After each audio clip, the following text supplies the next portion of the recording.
If you drank a Red Bull within the past 90 days, I sincerely hope you're feeling well. But I'm afraid for you. I won't write my name for fear of what they'll do to me if they found out I'm writing this. I'll call myself Zed. I worked at one of the Red Bull production factories in Austria for more than 7 years. It was a good job. It helped me provide for my wife and children. Most who worked there were Austrian natives, but I'm from a Western country. Again, I can't name it. I visited Austria as a young man, met my wife, and I never left. It wasn't what my family back home wanted for me, which is probably why we speak so little. But I was a high school dropout trying to find his way in life. I bummed around Europe for 2 years, just crashing on couches or spending the occasional night in a park. I got used to doing odd jobs for money and blowing it all on beer. But when I met my wife, I felt something change inside of me. I promised her I would no longer be the useless bastard I was before. I would hold a steady job and become a man. A good man. That is partially why I'm writing this. If I were back in the old days, I would have just let this information go. It didn't affect me, so why should I care? But I'm a better person now. What I know could have a lasting impact on the lives of millions. I have no choice but to share this. Our Red Bull facility is unique in that it both produces the liquid for the Red Bulls and bottles it, all in one place. They most likely did this to save on transportation costs. I worked in the bottling portion of the factory. It wasn't very exciting, to say the least. I would stand next to a conveyor belt, the cans would move forward, the liquid would pour in, and the tops would be put on last. My job was to basically watch this whole process day after day and make sure nothing went wrong. And nothing did go wrong for 7 years. Sure, we had pile-ups and spills, but that was ordinary. What happened in September was far worse. The first time it came up was on a typical day. I remember making pancakes for the kids and my wife sleepily kissing me goodbye as I left for work. Everyone was tired as usual. I took my spot in line, waiting for the whole process to begin. Stefan, my coworker, was oddly talkative. He was a mostly quiet man with a very private life. But today, he leaned over to me and gossiped like the children did. "No bulls," he said. "Pigs this time." He spoke German, obviously, so I'm translating. Huh? No bulls for the product. The urine, I mean. They had to use pigs. He tapped his finger on the metal of the conveyor belt. "I have no idea what you're saying." He rolled his eyes at me. "Urine. For the product." "That's just a myth, man," I told him. "No, it's true. They don't use as much as they did in the beginning. It's too expensive, but it's still in there. Every last yellow drop. But the bulls they used weren't enough for this shipment. They had to mix it in with something else. That's why they got the pigs."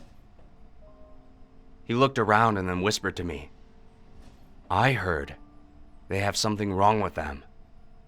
The conveyor belt began to turn on and Stefan moved back to his station. I shrugged him off. I spent the day doing the same old thing, watching the cans and pushing my button.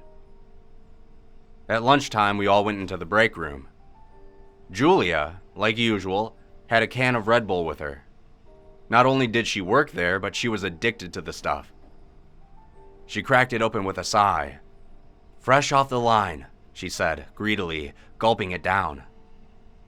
Luckily, I never touched the drink myself. It had a really weird aftertaste I just couldn't get past. Stefan was telling stories again. "These shipments are going out to North America soon.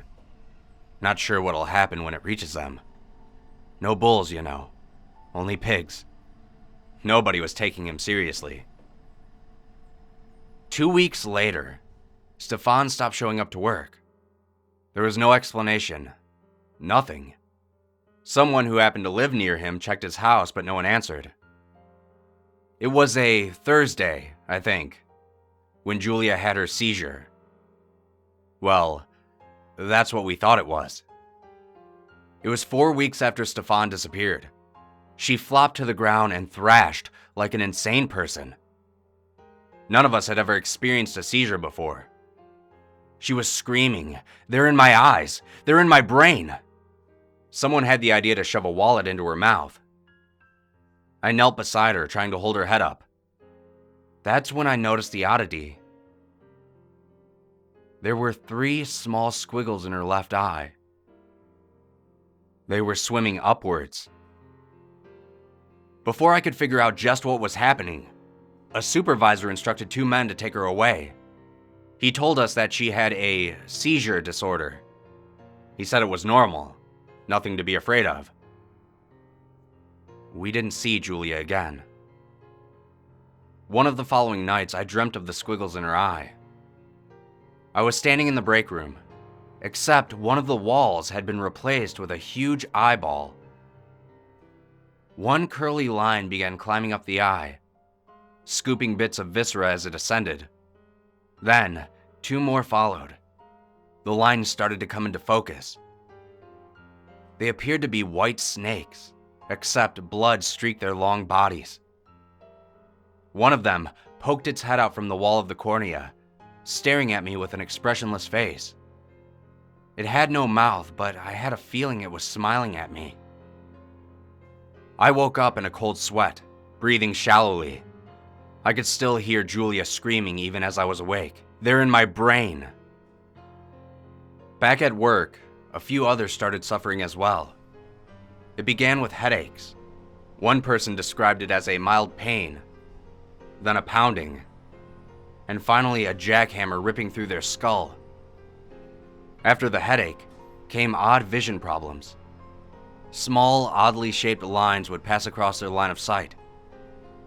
And finally, after just a few days, full-fledged fits. All of them screamed of something in their head. No one came back to work after suffering one.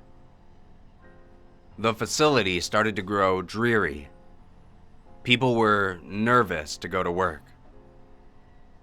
We never knew who would be next or what was actually happening. Finally, the supervisors had a company meeting. I remember finding it odd that of our giant factory, only about 50% of the coworkers were present. Even the supervisors' numbers had dwindled. The big boss man got in front of a microphone and spoke. His voice was calm but threatening. You may have heard a rumor of something contaminating the product. This is simply not true. You'll not be infected if you drink Red Bull. No one has died from it. Any gossip about the infection is a lie. If you are caught discussing the lie, you will be terminated immediately. Any questions? The way he said "any questions" was not actually a question. It was a statement. It was a conclusion to his small speech. None of us said a word. Another supervisor stepped up to the microphone. His voice was much more timid. "At this time, we are no longer allowing employees to drink the product off the line. You may purchase Red Bull on your own time, but not during work. This is non-negotiable." He sounded very nervous. After a few moments, we were dismissed. No one spoke. But before I could leave, the big boss pulled me aside. You're Zed, right? "Yes, sir," I replied, more than a little unnerved. How would you like to be a supervisor? Twice the pay and much less work. He faked a smile. We need talent like yours. Plus, you speak perfect English. This is a plus for us. "I don't know what to say," I responded in confusion. The boss pulled out a white folder. Read what's in here. If you can accept it, then we will promote you. If you don't feel comfortable, then we will have a conversation. He thrusted the folder into my hands. Now go home and get back to us tomorrow. I have not been completely honest with you, whoever is listening to this. Although I do wish to hide my name, it's not because of what the company will do to me. It is because of what I will be doing tomorrow. You see, the folder they handed me was a detailed description of how I was to take the blame for everything that happened. I was to pretend to be a high-ranking supervisor at the plant. I would admit to allowing untested ingredients into the Red Bulls that were shipped to North America. I would explain that the company had no knowledge of this, and that it was my fault alone. In return, the company would pay me handsomely every month for the rest of my life. It was presented as a choice, but I knew it really wasn't. If I said no to them, the best scenario would be losing my job. The worst would be ending up like Stefan. I couldn't do that to my wife, to my kids. I wanted to be a better man, but I love them more than I love my own reputation. So tomorrow, in a worldwide press conference, I am going to take responsibility for something I had nothing to do with. My name will be smearing across headlines. I will be an embarrassment. My family and I will have to move to hide. But at least we'll be safe. I hope. But before I do all of this, I want you to know what happened to those who drank the infected product.